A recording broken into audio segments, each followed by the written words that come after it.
make a brown sugar maple peach cobbler. Ooh. Because it's big one. We add the brown sugar. Brown sugar? Oh, What? that came out so nice. Yeah. Maple syrup? Maple syrup. When the butter's melted, you want to turn it off. We're mixing so all the sugar gets on the peaches. That's right. That's right. That's right. A cup of flour. What did you say like that? This is going to be so sad. Baking powder, cinnamon, Salt. sugar, spice. Go try it out. Cup of cream or milk. I don't have milk right now. Oh, I love vanilla.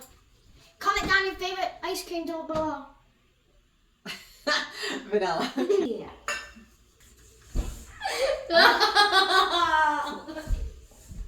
How's the peaches on the butter? Bat it on top. I don't want to do it. Okay. Ooh, that looks good. Oh, good.